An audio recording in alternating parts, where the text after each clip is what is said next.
Dun, dun, dun, dun. We were just saying how we're never going to make it because we don't have a Gotta have a real intro. real intro. We So if like a little, someone out there wants to do an intro for us, yeah, that'd be hype. Biohacking, well, that's you didn't even know the name of it. it is biohacking wellness. Yes, it is. Okay.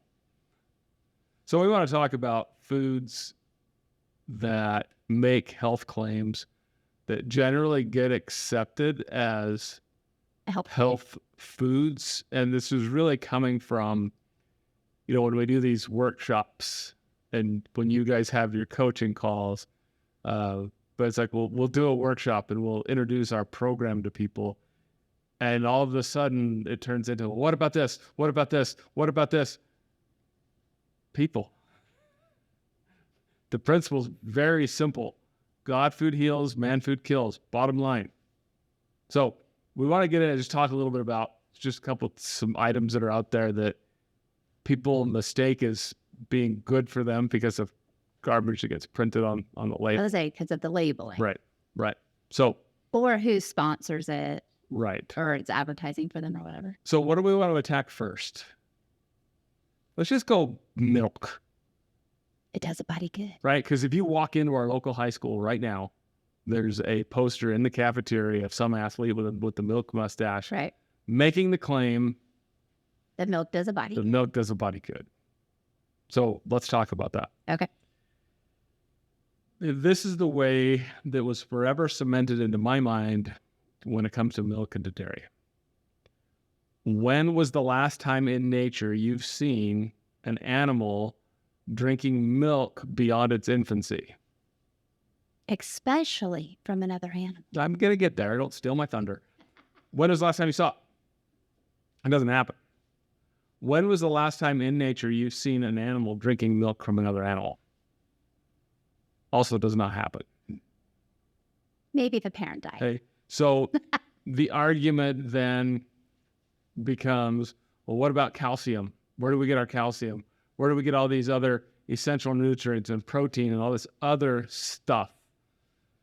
Well, the problem with most dairy is that Conventional. most conventional dairy, you become what you eat,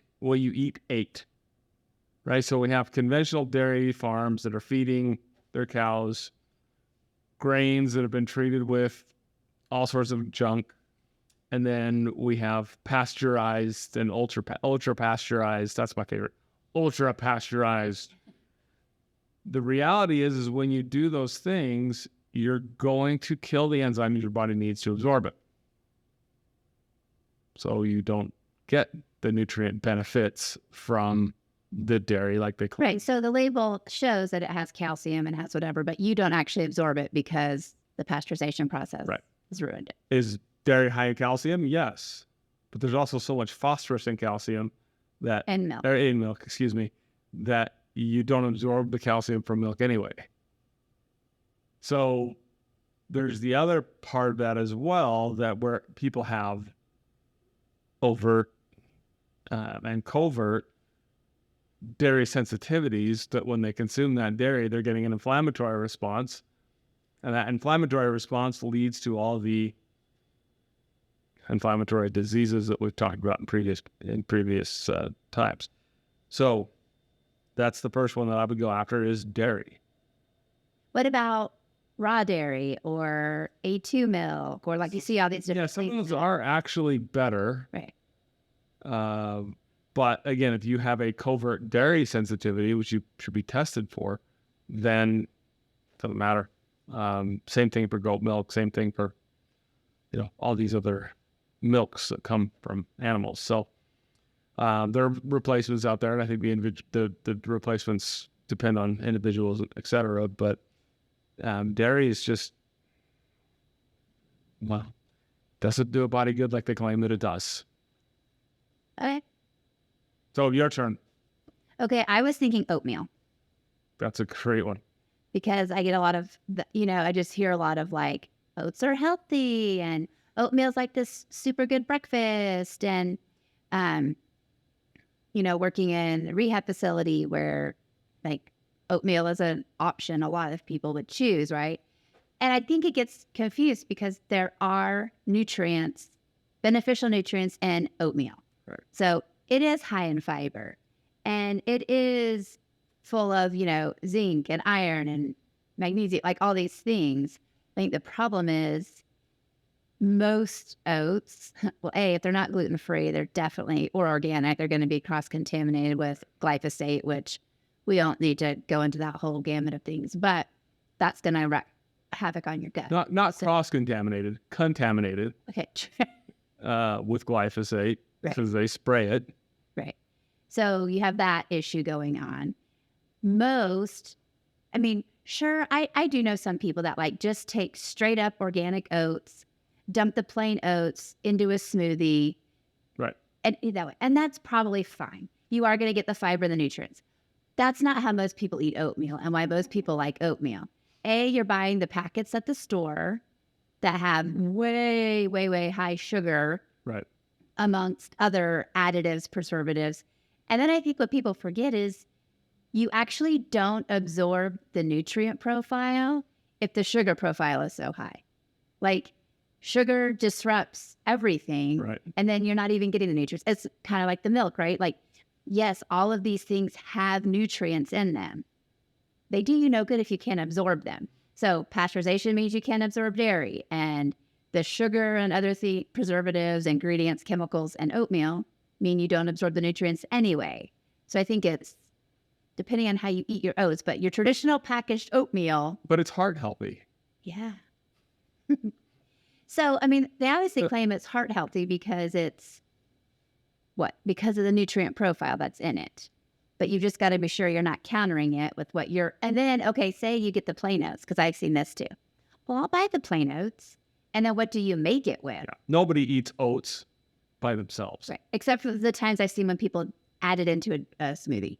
Right. Again, you're not eating it by yourself. You're eating it with fruit that you've mechanically broken down that's going to spike your blood sugar quicker Right. than anyway. So it's considered a low glycemic food until you add your syrup to it. Let's call, syrup, sugar, brown sugar. I remember as a kid getting a bowl of oatmeal, just piling it with brown sugar and raisins, all this like sugar additive crap. Right.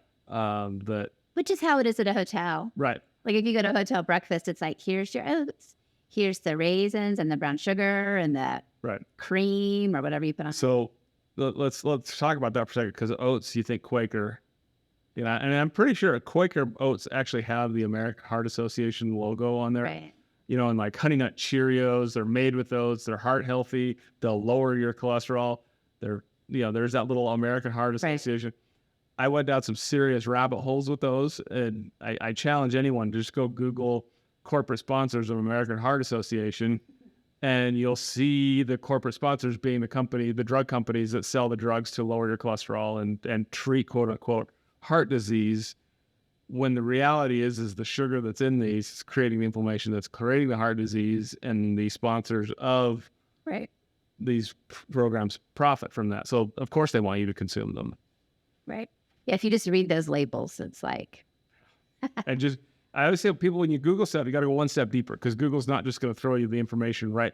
You got to go one step deeper. Got to look at it just a little bit deeper. And when you really start digging, it's mind blowing that we just accept that little American Heart Association thing. That's, or American Diabetes. It's good to eat. It must be good for us. Let's buy this and feed it to our children, when in reality, what you're giving them is a little bit of fiber and a lot of glyphosate, a lot of sugar, a lot of other things. And then we wonder why our health system is such a disaster. Well, not to mention oats have tons of anti-nutrients too. Like they have lots of phytic acid. There's other, so Google some of those things too. Like just Google anti-nutrients and oats. So a lot of things counter each other. So, well, what do I eat for breakfast? Protein and fat, or don't eat breakfast. I had 2 hard-boiled eggs. Yesterday I had 4 hard-boiled eggs. That's my new thing. 4 hard-boiled eggs, a little bit of blueberries. Perfect. Protein, fat, fiber. Boom. Okay, let's go after energy drinks, because we had this thing a couple of weeks ago with someone that was on the program but was drinking these things and then made the claim, but they have vitamins. Right. You want to talk about anti-nutrients? Read the label of an energy drink. They throw vitamins in there, so they can put it on the can, so that you think, oh, hey, look, this is going to be good for me because it has vitamins, minerals. The problem with that is there's so much caffeine in that. Caffeine's a diuretic, which means you're just going to pee all those nutrients out anyway. It's doing you absolutely no good. It is a total marketing gimmick to get them to get you to buy their product by putting it's full of It vitamins. makes me sad because it's genuinely honest, good people trying to like make good choices. Right. Like the people that I interact with that are doing this, like they genuinely just believe what's on the label or they believe what's on the can because they don't know any different. And so it's like the fact that companies purposely do that, knowing that, right? Like we're just like, oh, I'm getting vitamins, and caffeine in and of itself, plenty of people don't think is harmful. So it's like, I'm getting caffeine and vitamins. Like, how is this bad for me? Right. And I think it's, And there's also people that'll make an argument that moderate caffeine consumption is good for you. And I've seen good right. stuff arguing both ways. But what we need to do is stop calling them energy drinks and start calling them stimulant drinks. Because that's all they're doing is they're a stimulant. They're driving your adrenal glands. They're driving everything else. And there's a reason why. So what's the ramification of that? Because I think people think, I'm going to drink an energy drink. I have energy to go about my day. And the ta-da. long-term effect of that is less energy. And at those levels of caffeine, I think we can follow what Dr. Amen says, and that's you're going to have less blood flow going to the brain. It's interesting for me because I've never had an energy drink in my life. But they also just make that, people are going to make the argument, well, I drink the kind that has no sugar. But they taste good. They taste good, but they have no sugar. Start looking into what sucralose does, the sweetener sucralose. We've attacked aspartame in the past. Most diet sodas and most, Coke Zero and all this other crap that they're making. Coke Zero is literally just rebranded Diet Coke. That's all it is. You look at the sweetener and the ingredients are the same. The sweetener's aspartame. We've gone down that road in the past. But most energy drinks use sucralose, which the effects of sucralose are basically abnormal gut function, blocking your absorption. And so again, you would struggle to absorb the vitamins and nutrients that they put in there anyway. And long-term effects, it's going to mess up your gut. Right. So, hey, leaky gut. Big time. I did read a study that said, and I know lots of energy drinks don't do this, but there are some, I cannot remember the brands. But if you have regular sugar and sucralose, it's like a double whammy for what it does. Double inflammatory spot. Yeah, it's like bad news. Yeah. So I don't remember the brand, but anyway. Okay, what about Gatorade? Oh, gosh. Where do we start? Food dyes. Chuck full of food. Well, let's go back. Gatorade in its initial, like when it was being produced in the 70s, was an electrolyte drink. Right. Now, Which is beneficial. and it did have its benefit, but now it is a for-profit, and not just Gatorade. I'd even throw just all commercially sports drinks, Powerade, Body Armor, all that other crap. The first problem with those is going to be the food dyes. Food dyes, the reason why they change the color of your tongue is because it binds the protein and actually changes the protein so your body no longer recognizes it. Food dyes are highly associated with ADD, autism, neurodevelopmental disorders, decreased brain function, etc. So they're going to mess with your brain. But they have to make it that fun red color or that fun blue color. Sugar content, total disaster. The zero sugar, I'd even argue that it's even worse. So at the end of the day, you're getting sugar water with a very, very small amount of actual electrolytes in it. So what do you have instead? There's a lot of commercially available electrolyte products that you can get that are a heck of a lot better. They just don't sell them at the Quickie Mart. Right. You got to find people like us to get those or seek them out online from healthy sources like Mioscience. We like Element. There's been some other ones that people. Redmond Relay. Is it Noon? Yeah. Anyway, there's much better products that are out there.